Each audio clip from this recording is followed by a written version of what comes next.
You're listening to the Poolproof Wisdom Podcast, where we bring our authentic selves, refuse to raise grown folks, and share wisdom you can use. With your host, Charles K. Poole.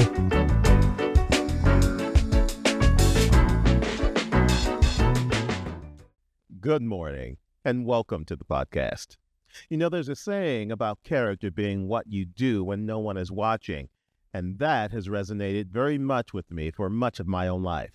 Now, I've endeavored and admired others who have done the same to not make a fuss about my sense of mission and purpose to be celebrated by the world, but to do my part to make the world a bit better while ensuring I continue to grow into a better human being.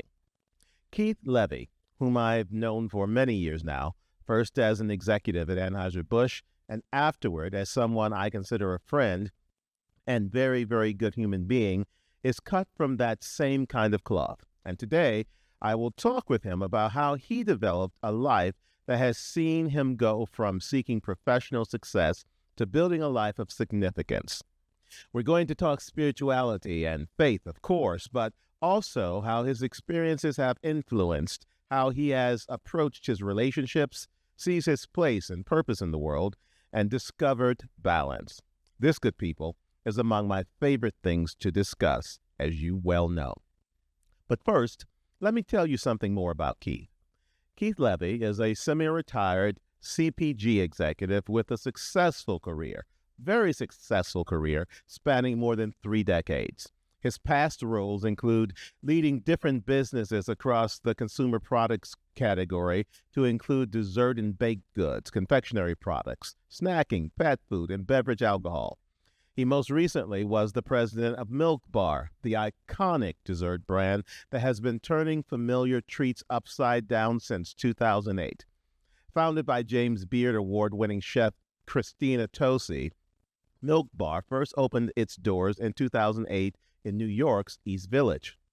He joined the board of the business as a director in 2019 and stepped in to run the business on an interim basis to add some much-needed rigor and business discipline between 2022 and 2023. And prior to that, he led successful creation and execution of Mars Wrigley's Global Business Development Division in 2017, which included leading all inorganic and organic strategies designed to future-proof the confectionery giant's business and drive accelerated growth.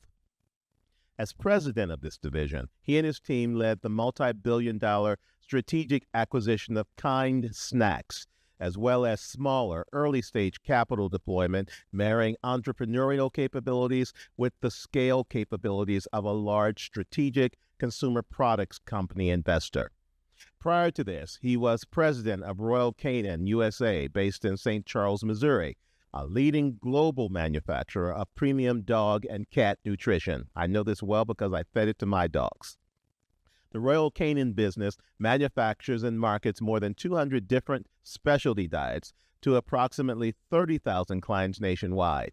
Now, Keith's team operated a network of 4 factories in North America and led more than 1,000 associates across the country, driving accelerated growth and profitability, tripling the size of the business and also more than tripling the earnings shape over a 5-year period.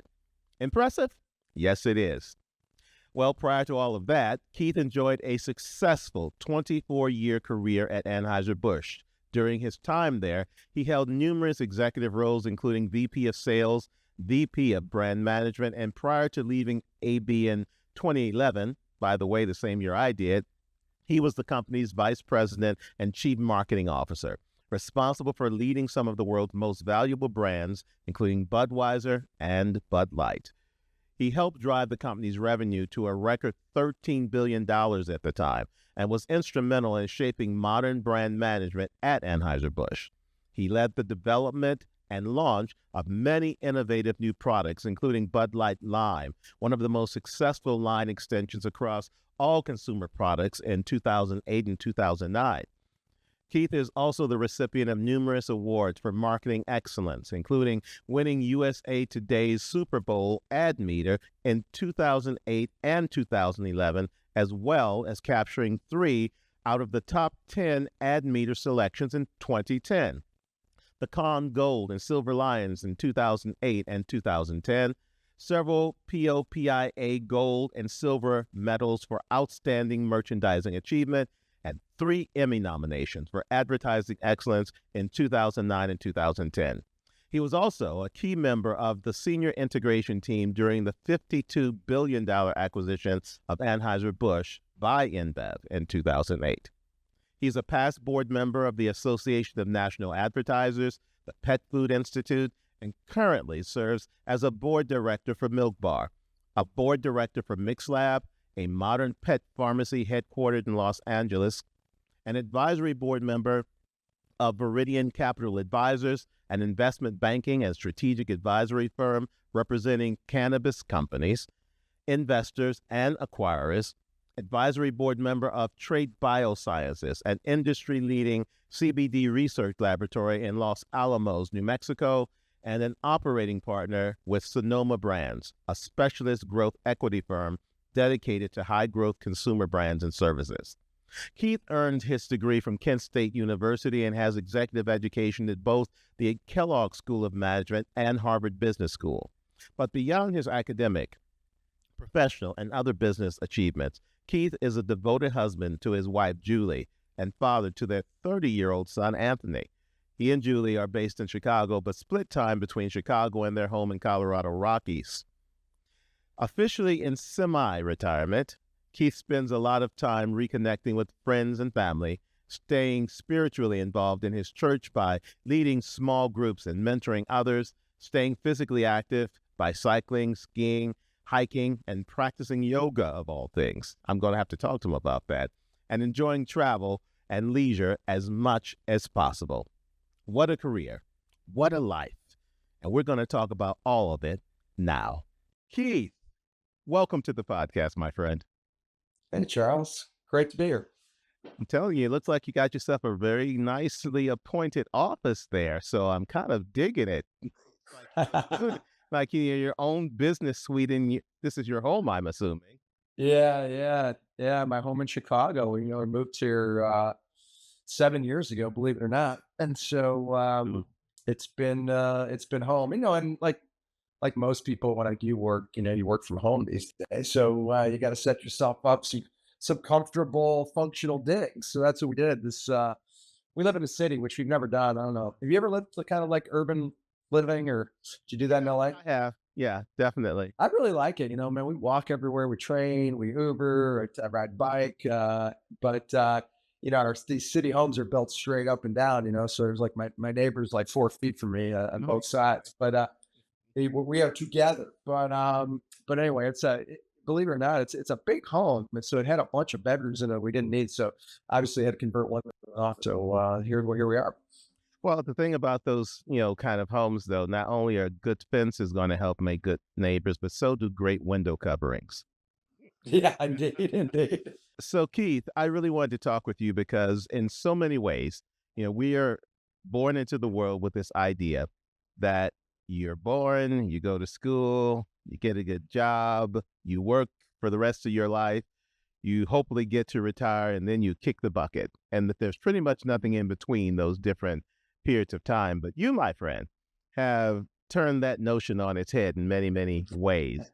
And I want to talk to you because in the context of that kind of thinking, you have had a tremendously successful career, which is still actually ongoing, even though you're calling it semi-retirement. But you've had this tremendously successful career. But in the midst of pursuing that career, it did not become all-consuming. The aspects that make us uniquely human, spiritual creatures are ones that you have embraced throughout your career and continue to embrace today. I've introduced you in a prologue to you and I kind of talking now, and I talked about all the things you did, and I did that intentionally because it's a very long list. It's so diverse, it's so different, and it does mention, thanks to you providing me the information, the fact that what you've done is not limit yourself to one thing or one field. You've kind of explored many and figured out how to apply all you've learned in those professional realms accordingly. Now, granted, 24 years at Anheuser-Busch is a lot, but then what you branched out into afterward is really compelling. So my first question to you is this: how did you keep the interest level high for yourself professionally after leaving Anheuser-Busch, instead of saying, you know what, I've done this for a long time, I'm kind of over it, maybe I should keep doing the same thing, but instead choosing to do something else? How did you make that decision? Yeah, I mean, great question. I guess I'd just say I'm sort of a lifelong learner student, and whenever you try something new, the beginning is all about learning.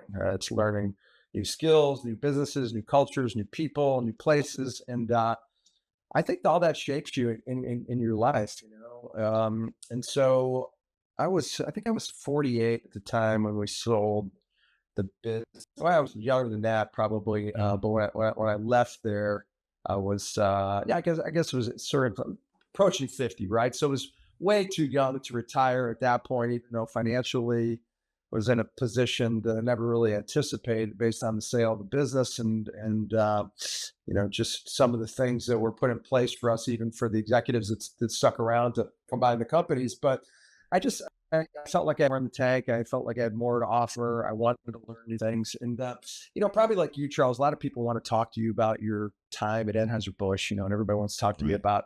about that. You know, what was it like to run the one of the largest alcohol businesses in the world, and all these great brands, and all this big budgets, and yeah, I mean, it was sort of a magic carpet ride. I'll agree with that, but I would say sort of my time after AB was actually somewhat more rewarding in the sense that I got to build my own teams. I got to sort of define the business as I had a vision for it, take some risk.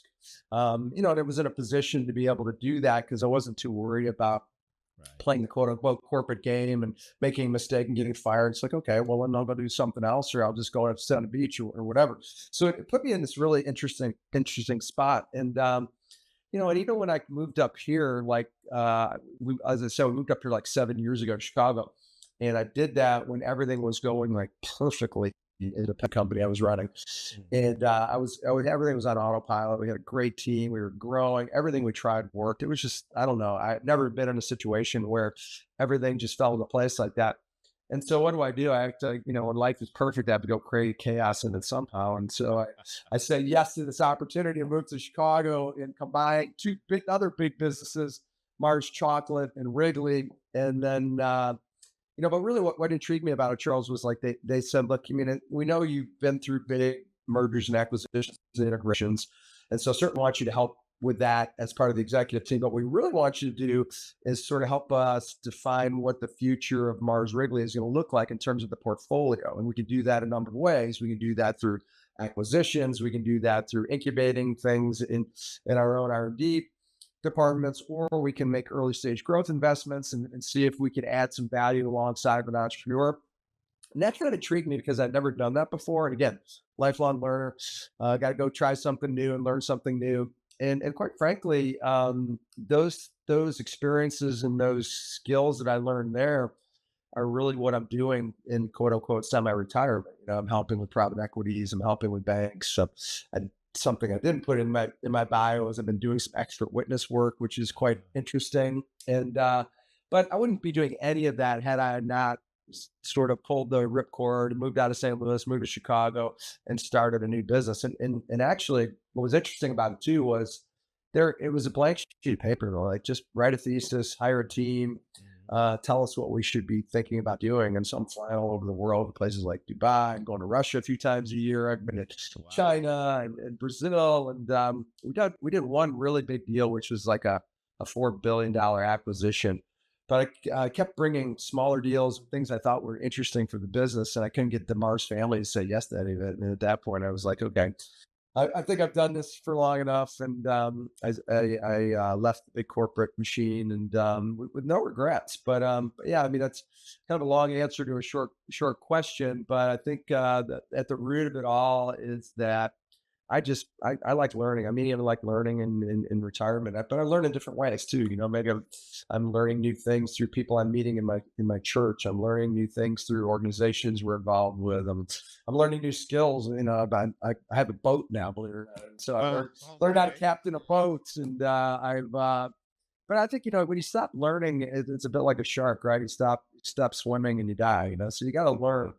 You're right. I mean, you're born and you die, but for me, what matters is everything that's in between, right? And so I've been really blessed to have, I think, the opportunities to do all the things that I've done in my professional life, but I'm trying to, like, for me, I don't know about you, but it's always been a lifelong struggle to find balance. Mm. When I say balance, it's about sort of mind, body, spirit, and when you're working really hard when you're young and you've got a young family or whatever, you're trying to establish yourself in your career, it's all work. And there's, everything gets out of balance. Probably you're not eating well because you're traveling a lot. So you're allowing your health to go south, or, you're not spending as much time reflecting or just trying to tap into, the spiritual side. So I really feel now I'm getting closer to where that should be. I don't think I ever get there. I think that is a lifelong journey to find that equilibrium. But I'm enjoying the opportunity, and I'm thankful for the opportunity to have the space to do that. That's really helpful to hear, because I think that all of the opportunities that you had have been based up on you having, this may make you blush, but I think that you've known me enough to know that I say exactly what I mean. But you have a keen intellect, so making practically oriented decisions, I would fully expect from you. So all of those opportunities that have come along that you've seen the opportunity to delve into, reinvent, make new, I think that's completely consistent with the Keith Levy that I know. But what I want to get at is, as you think back to the choices, even the one where going back to the Anheuser-Busch departure, there's something there that clicks where, from a very personal, humanistic point of view, those things that you were talking about figuring out about your life, not just your work, something happens that promotes the idea, I need to do better at this, as you were saying. What was it for you? Was it a one thing? Was it just a collective big sigh where you were like, I know I've done everything that I can do here, as you were referencing with the Mars situation? How did you get to that point where you realized that you had that freedom to actually choose? Because a lot of people have it. They just never understand that they do. Yeah, I think part of it was just bluntly having financial freedom to be able to try things that may or may not work, and be comfortable with that level of risk, where maybe earlier in my career, particularly when I was younger, I played it a little safer, and maybe tried to fit in or toe the corporate line and all the things that happen in big companies. And but I would tell you, even in Anheuser-Busch, where I felt like I was able to create values when I didn't do that. Even when I worked closely with August Bush the Fourth, being close to him, he had a lot of people around him that would tell him what he wanted to hear. Right.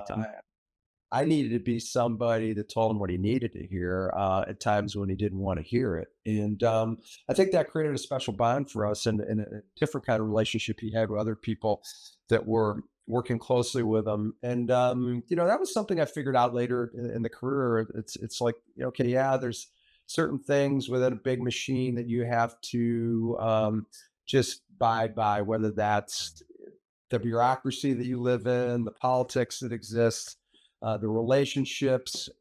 But again, if it's, when you have the courage to go against the room, when you have the foresight to take some risk and to try some things that may be a little bit outside the lines, that's where I think you can find success. Now, certainly there's risk in there, like everything, right? That can easily go badly as well. And perhaps, the bio that you read wouldn't have been the bio that it ended up being. But I don't know. I was just always wired that way. And I think at the end of the day, you have to be sort of true to where where your guiding light is leading you. And for me, that's always served me well. And I mean this when I say it. I mean, when I was younger, I didn't aspire to any of this, quite frankly. I mean, I didn't have that level of ambition.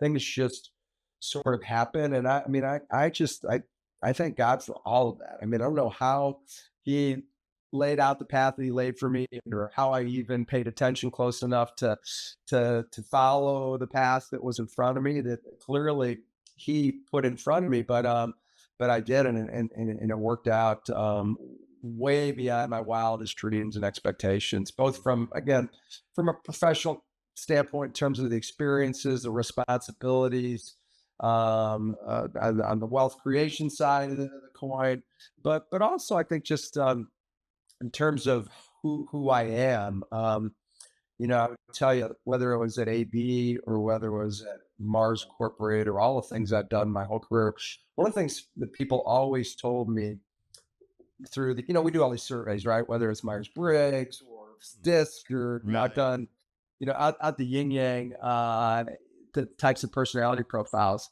And every time people would tell me, like, you're too nice. You need to be more of a hard ass. And I would say, you know what? If that's what it takes to succeed, then I don't really care. I'm going to go about business and life the way I feel spiritually led to do. And if pieces fall into place, great. And if they don't, then I'll take a left turn somewhere. And that's always served me well. But I think people have this preconceived notion that in order to be a successful corporate executive or successful business person, you have to be kind of an a-hole. And I don't agree with that. I really don't. My career is living proof that you don't have to succumb to that level of sort of pressure in terms of what you should or shouldn't be. Yeah. That age of the company person, company man, company woman, I remember that age well. And Sure. As you can certainly recall, I was the strange fish in the pond, even in my younger years, because I've always gone my own way, which often is going against the room. And I do feel in many ways that has been sustainable for me, because I've left jobs where I didn't have necessarily the financial resources at the time. And it's always been with the screw you. I'm going to take care of me, because the moment anything intercepts my ability to care for myself, it has to go away.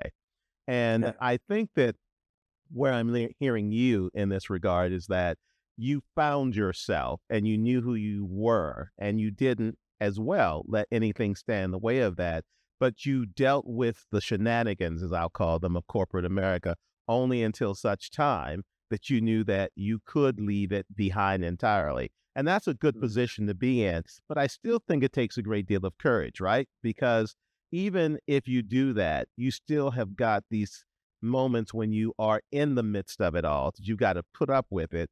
And you always struck me as someone, I'm thinking of something my late mom used to say, because I remember we'd be in meetings and, I'm always observing what's going on around me. And I'd look at you and I'd think this statement she used to say, if anyone knew what was going on in his head, it would blow their head clean off.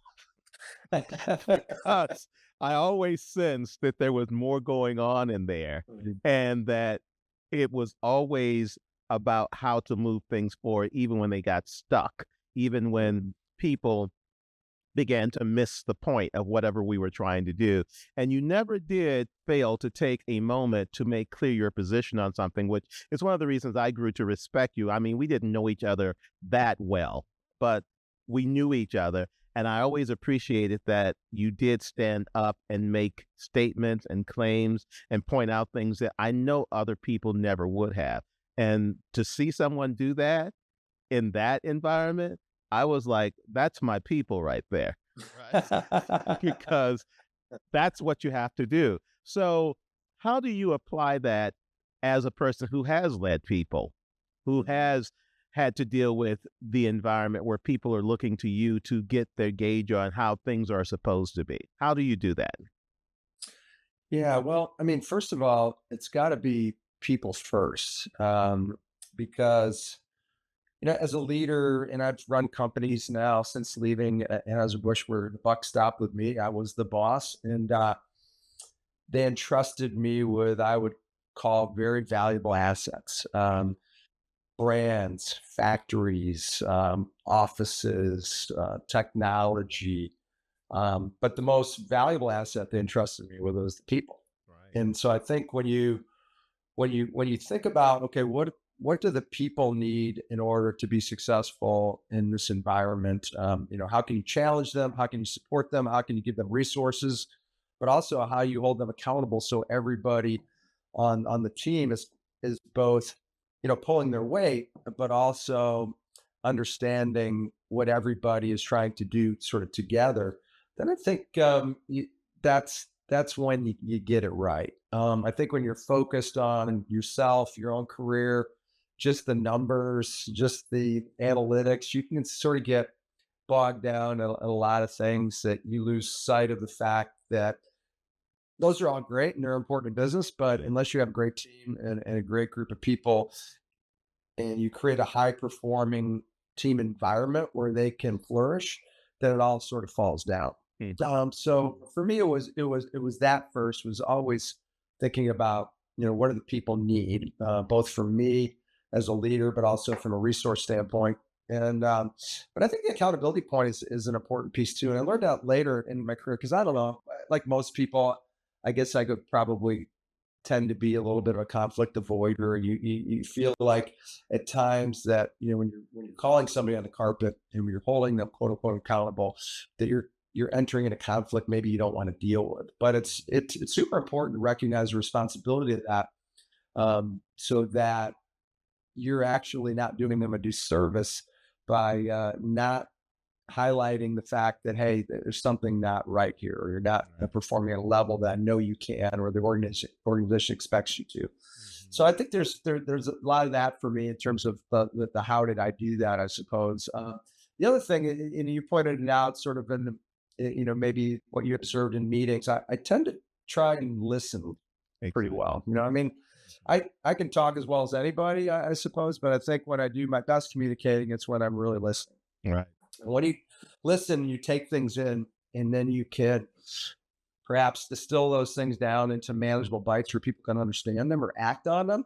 Then there's a power in that I think people don't recognize, or they're always too busy talking and not listening. And so I think that's very much a key ingredient of just observation, trying to understand, seeking to understand, learning, and then taking all that information and doing something with that. Mm-hmm. I think it's interesting because I was thinking back to what you were talking about with the different personality indicators that you said that it always kind of came up with you being too nice. I never saw that. I just saw you, again, doing exactly what you said. You took things in, you listened, and you responded where appropriate. And I wanted to ask about this question again about leaders having to be jerks, or let's just use the phrase anal personalities. That's a good one. Anal personalities. And you are also, though, outside of that perspective, that you don't have to be that. You're also a man of faith, deep spirituality. And how do you feel you either did or did not, or never really even thought about it in terms of how that guided your actions in the workplace as a leader of people? Yeah. I think whether you're just talking about faith, or if you go a step further and say religion, it has a difficult tension within an organization, because people have different beliefs, and there's also this probably overarching belief that there's no place for that in business, because you can offend people, or there's things that perhaps people don't agree with. And for me, I always sort of thought about, biblical principles and the Bible, what I read in the Bible. And like, it's kind of hard to argue with Christian principles. Like, hey, just treat somebody the way you'd like to be treated. Love each other the way I have loved you. Set those types of examples. And I think when I got outside of the AB world and into a little bit more of a situation where it was a much more decentralized organization, where I clearly had the autonomy to set the culture, I was able to weave those Christian principles into the workplace. One of my favorite sayings is, I hate a couple of words. One of them is deserve, uh, because I don't think you deserve anything in life. You earn pretty much everything you get, with one exception, and that's grace from God. And that's just a gift if you choose to accept it. And so I would use those in my communication meetings with people, and try and at least set an example around what I believed and why that could be good for an organization's culture. And the second word I don't really like to use a lot is fair.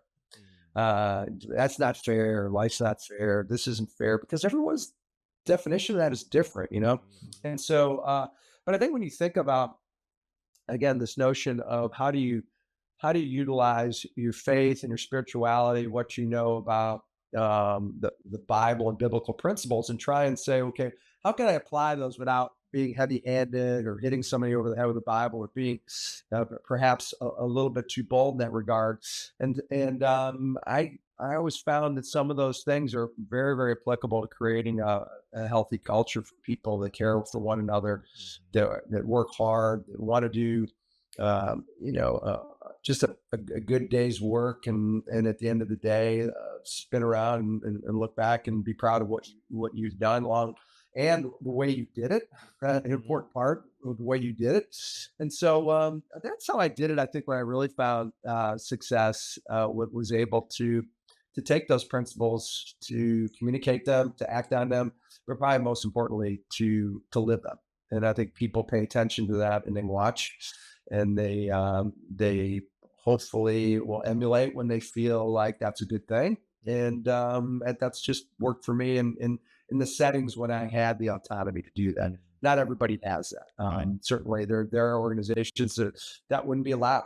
And then maybe even when you have a title as CEO or president, it's just a title, and there's still somebody pulling the strings, and you're dancing on those strings in a way in which they've created a culture a long time ago that they don't expect you to disrupt. But I've found it, at least in my case, to be in situations when I've had that opportunity. I wanted to do that, to weave those Christian values in the workplace, to live them out, and I've found them to be quite successful. And it dovetails directly into a memory I have. We were once doing a project, and David Stewart, who of course founded Worldwide Technology, came to the meeting because we were doing this project and he was involved. And when he came to the meeting, he had written a book. I believe the actual title is Doing Business by the Good Book. And he brought that to the meeting, which I thought was really a compelling thing, because he was obviously thinking in terms of his faith and his belief system, and he wrote the book. But instead of coming to the meeting and just bringing the requisite business card or the business plan or wherever it was, he brought that book. And I thought to myself, this is the stuff right here that really matters, because he's confident enough in who he is that he's going to not necessarily, to your point, hit us over the head with the Bible. He's going to let you know where he stands. And I think that it was very compelling for this other reason. What we were working on, I'm sure he wanted to make sure we were aware that whatever he was going to say or whatever role he was going to play in it, he was playing by these rules that he'd written about. And I think that's very important in terms of letting people know where you stand. That fear that comes with it, in this environment we live in now, you can't say anything, right? You can't do anything. People this is the age of outrage that we're living in. Outraged about the simplest thing. But it's the people who consider themselves followers of the biblical principles that are very clear that you speak about, who realize that the one who came here and did all these things had to go against everybody, had to fight every battle. And you can't kind of say that you hold on to that if you're not willing to put yourself in that kind of situation. And I like how you approached it, which was it was almost an intangible presence of it always, because it's still eliciting the same type of outcome, but it isn't making people feel like they're being judged or must subscribe to a view that's not their own. I want you to talk about how, when you're doing business, there's money to be made, revenue to be generated, all of those types of things. But when you're making these choices, how do you remain true to who you are in that regard, that spiritual individual sense of self so that you don't get caught up again. And this is advice for other people, obviously. How do you get caught up in not thinking that that is the most important function that you serve, is to generate the revenue, to succeed with whether the business plan is going to be, but the most important thing you do is to remain true to those values and principles while you do those things, other things at the same time. How would you respond to that? Yeah, I mean, I think it's one of those things. I used to play a lot of golf when I was in St. Louis. I don't play so much in the city now, being an urbanite. But the one thing I always thought about that game, it's a frustrating game, But like one of the things is people always try and focus on the outcome, which is hit the ball, just hit the ball as hard as you can. But it's a game of opposites, right? You hit down, the ball goes up. You swing easy, the ball goes far. I think a similar situation in business, if you're always just focusing on the numbers, the profit, the top line and bottom line, you lose sight of the things that actually produce those things, right? So it's whether that's, again, back to what I said, like if it's creating the right team environment, putting the right person on the right seat on the bus, giving them the right resources, creating a culture of accountability, and certainly having a vision of being focused on delivering those numbers. But if you're only focused on those and not focused on those other things that actually produce those numbers, it typically doesn't work. It works in a short-term environment. You can do it for a little while, Charles, and just like whether you manage by collaboration or you manage by intimidation. We know somebody that has a bush that managed by intimidation. It worked for a long time for him, but it doesn't work forever. Number one, and you hit it. In today's modern environment, I think you have to be much more dimensional. Probably the word that I would use versus just sort of one tried and true tactic that I've always used, and that's how it works. So I think that's for me. It's like the right team, the right culture, the right vision, the right focus. Providing your emphasis on those things will produce that ball flight you want in golf, long and high and straight. Mm-hmm. Same thing in business. You focus on those sort of fundamental things, it'll produce the right numbers, the top line, the bottom line, the growth you're looking for, whatever that is. And then if it doesn't, that's when I think you have to take a step back and begin to re-examine. So, okay, well, what's going wrong? What are the ingredients that aren't working I just described? Is it wrong person on the wrong seat on the bus? Are we not holding people accountable? Do they not have enough resources? Are we too focused on the bottom line, and we're allowing our growth to stagnate because we're just putting too much money down south? Or the flip side, right? We're just focused on too much growth. We're not making any money. I work with a lot of early stage businesses now, and that's what are their issues? Just keep borrowing money and keep growing and hope you get bought at some insane multiple of revenue. But I think it is back to just sort of focusing, and it sounds somewhat trite, but it is just those basics of team and people and culture and resources, and just very clear vision for where we're going, and making sure and not assuming that people understand that, right?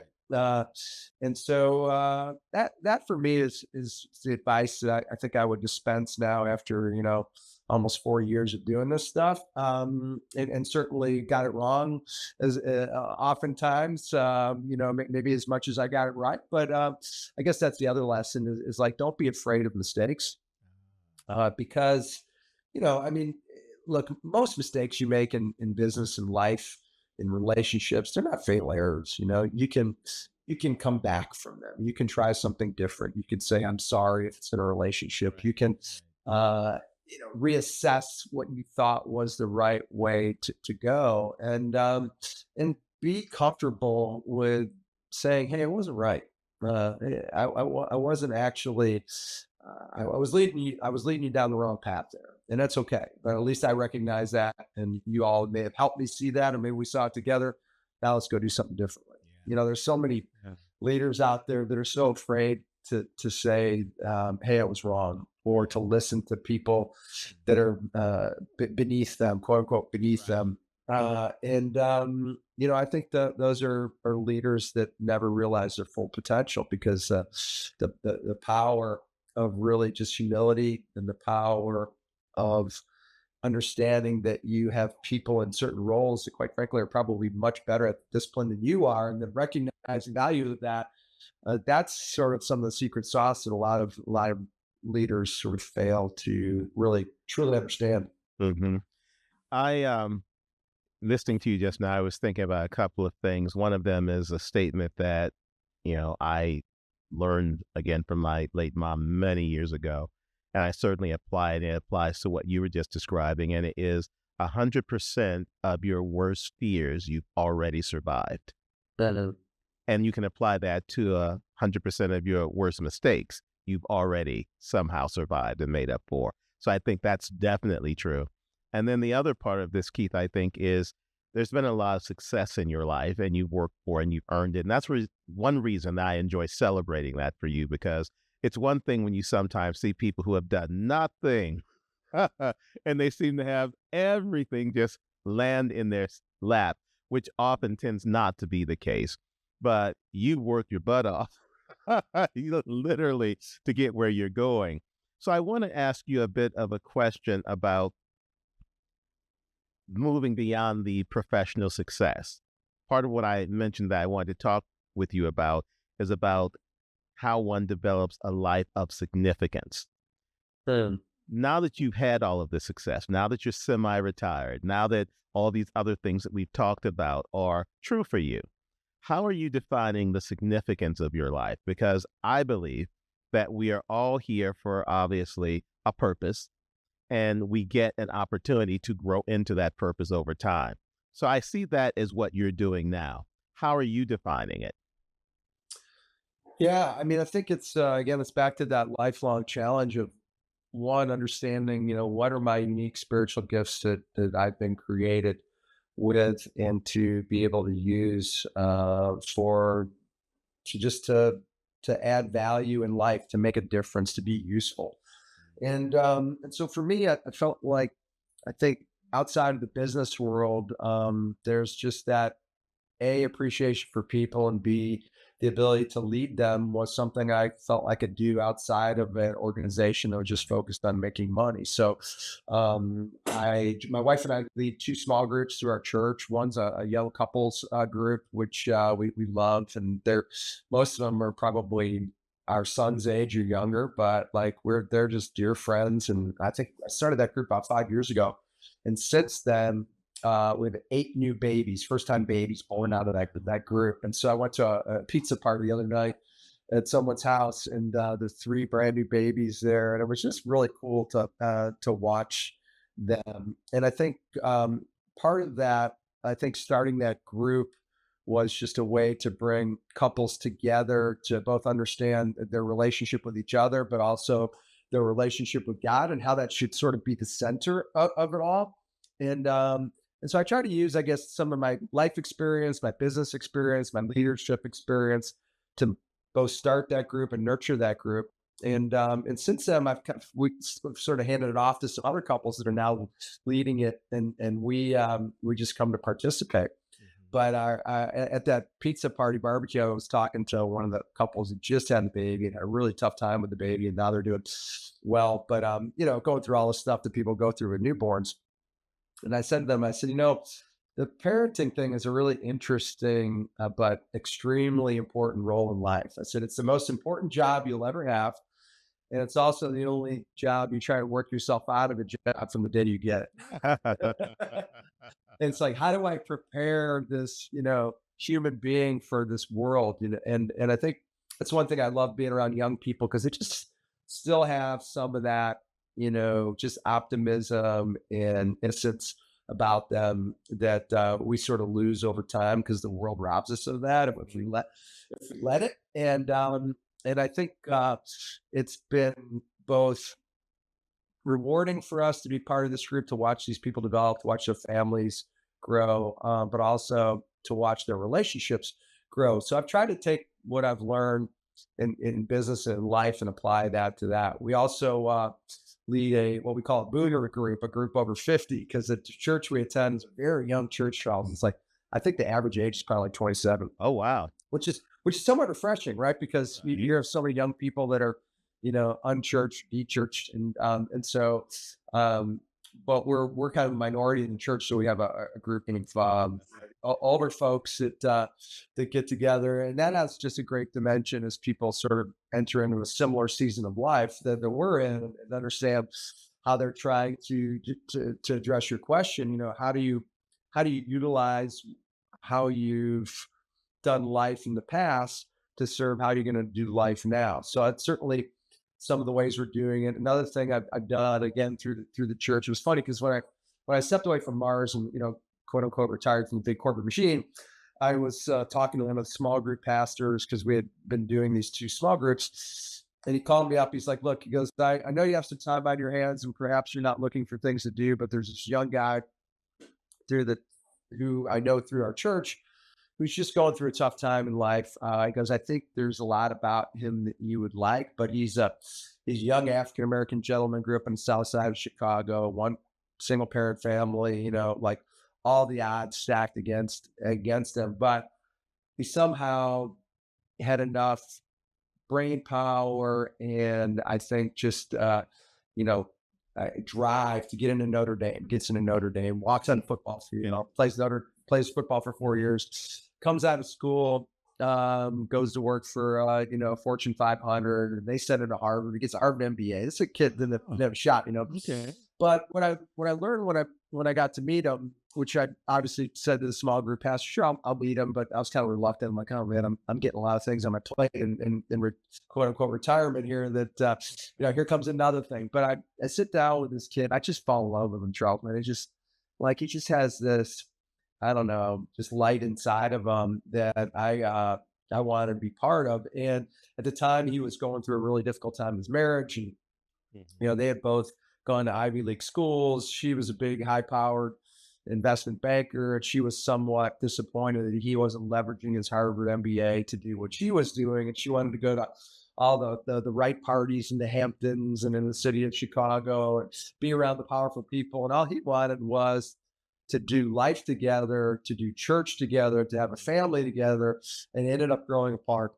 But I feel privileged. I got a chance to walk with him during that time, and to be somewhat of the father figure he didn't have. And I would say today, he's a divorced, young man, but so full of the Lord, so full of life, not focused on money, but and just doing things to try and be much more significant than maybe a degree from Harvard Business School would provide for him. So I again, those types of opportunities, I'm just trying to utilize my life experience to help people, whether it's one individual or a group of 20 people in a small group. And I'm looking for other things, quite frankly. I don't know. I mean, certainly there's lots of big causes out there, but I haven't quite found the right one to sort of sink my teeth into and to really feel like that's where I want to again try and make a bigger difference in the world. But I have the time. I have the resources. I do have something inside of me that's guiding me in that direction, and so that's where I'm trying to spend more time these days. I love the answer. So thank you for that. And your remark about the young man makes me think of the philosopher Rumi's statement, which is that ultimately we are all walking each other home. And I think there's a great deal of truth in that. And those who give and choose to do it because they can, not because they have to, are certainly embodying that type of a philosophy. It's certainly what I try to do, and trying to see people for who they are, where they are, as opposed to what we think they're supposed to be. I love the reference to the Harvard MBA because, yes, it's a degree and it's Harvard, but if that's not where your heart lies in terms of what you're focused upon, it's just a degree. It's like any other piece of paper. But what your life amounts to is all of the small things that you may be doing on a daily basis that helps you to understand that you are doing that work of walking other people home. So I'm very happy to hear that. And as we get ready to close out here, I want to ask a question too, because, I've only met your missus once or twice, but she is the truth, as my mama would say.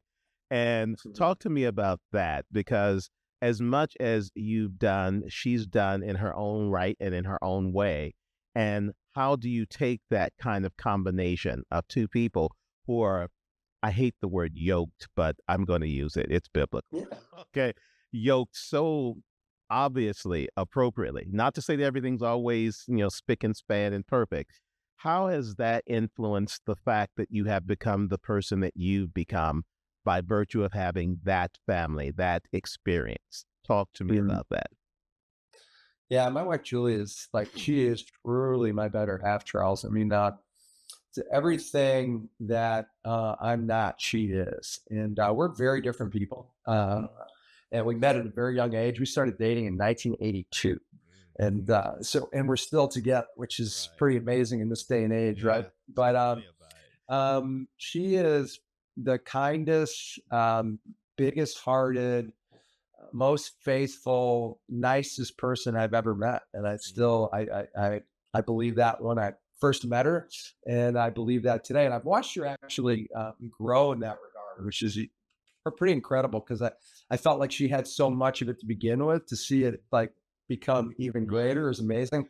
She has the most charitable heart I've ever seen. Quite frankly, if I didn't put the governors on her, I wouldn't have any money.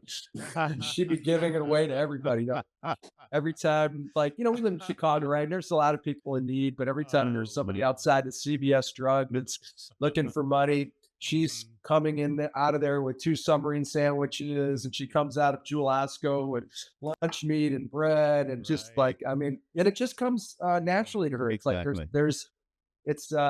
There's nothing forced about it. So, I mean, I've learned how to be more charitable. I've learned how to just to love, to care, to be kind, to get involved. And she's just one of her biggest things that she got the most joy out of. And I wish she would do more of it up here. She just really hasn't done it here. Is she was part of the refugee ministry in our church in St. Louis.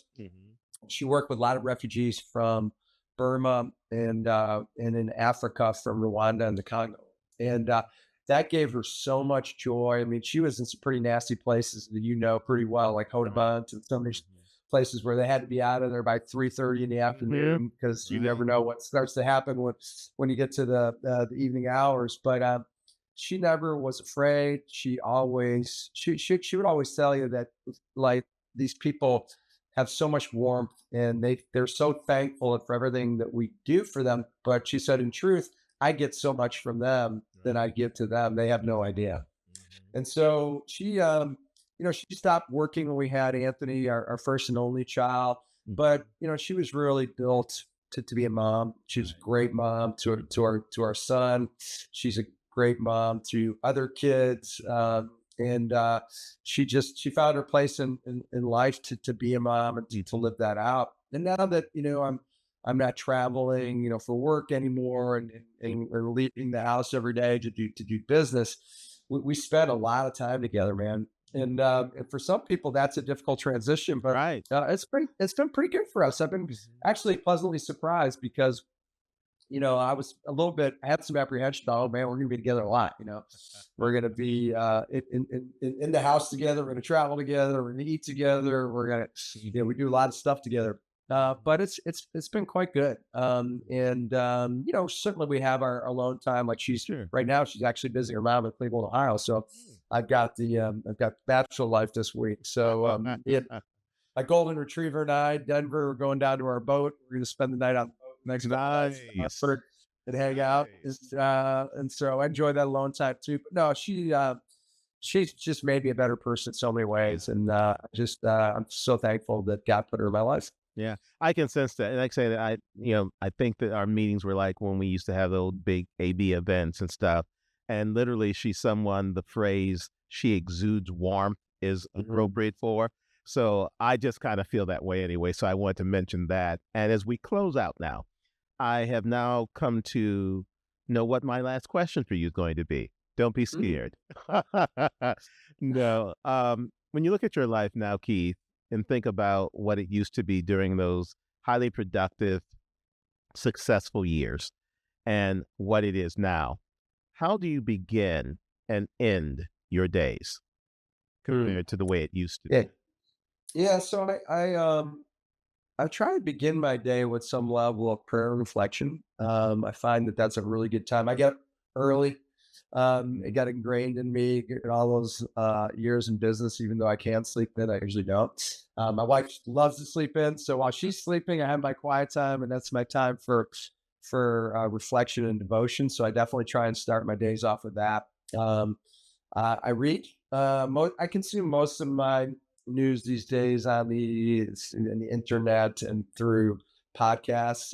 But I find, and you probably see this as well, that every news media outlet has an agenda, and so you have to sort of find multiple points of views to sort of triangulate on what you feel is real and the truth. So I spend time doing that, and then I exercise. As I told you, I like to cycle. I practice yoga, which has been awesome.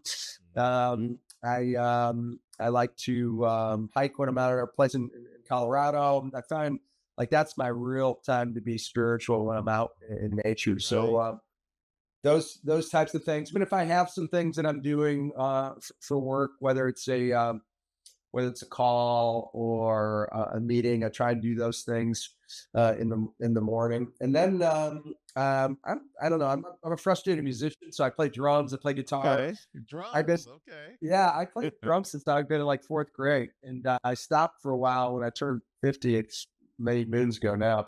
My wife bought me another drum set, and so I started playing again. And then I take guitar lessons every week. Good for So you. back to learning, right? Lifelong student, learning new skills. So I usually play a little bit of music during the day, and then then it's for me too. Like one of the things I'm trying to do in this stage of life is just reconnect with people. Like I was so happy that you reached out, Yeah. that I get to reconnect with you. I've been trying to be much more intentional about friends I haven't seen in a while and spend time with them. And I have lots of new friends too here in Chicago that I'm trying to make more time for as well. So that's kind of how I occupy a lot of my time. And quite honestly, sometimes I will sit back at the end of the day and go, boy, I feel a little guilty. Did I really do enough here?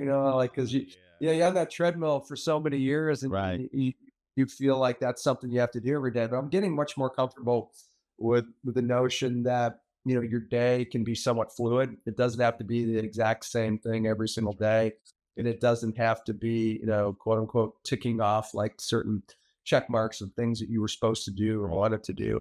Some days I might just read a book and that's it. And other days I may go I get lost on the lakefront path. It's a beautiful day and ride my bike down to Hyde Park, which is probably 15 miles down there and 15 miles back. Oh, And, wow.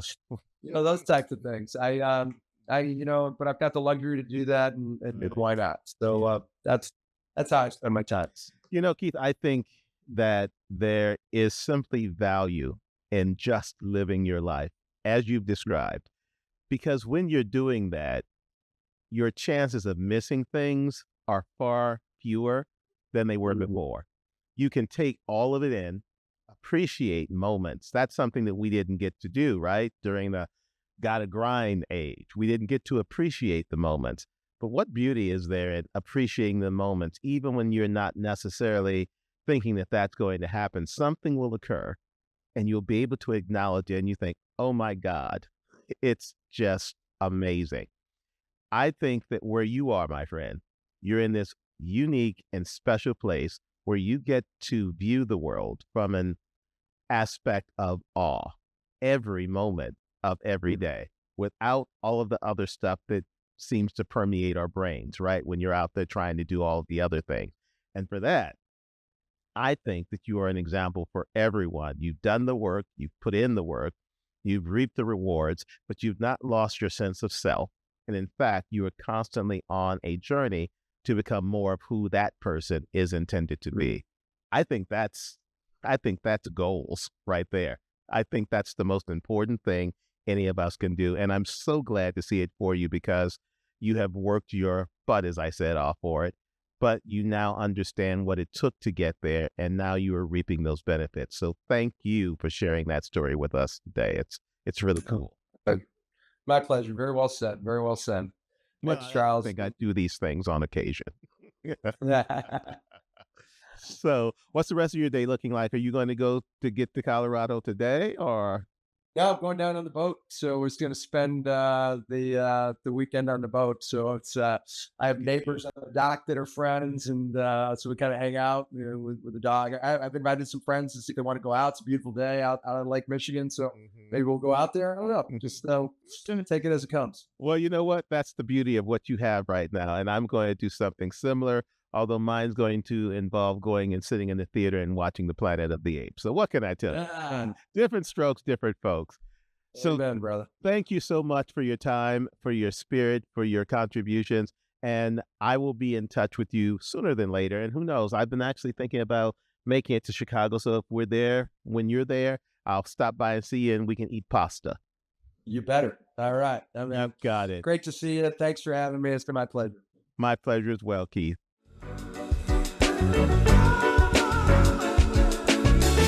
Thanks for joining us on this episode of the Foolproof Wisdom Podcast. We always enjoy the company. Be sure to listen, like, subscribe, and share using Google and Apple Podcasts, Audible, Spotify, Anchor, Overcast, YouTube, or via RSS, so you'll never miss a show. While you're at it, if you found value in this episode, we'd appreciate it very much if you simply tell a friend about the podcast too. Spread the word. Until next time, keep on living.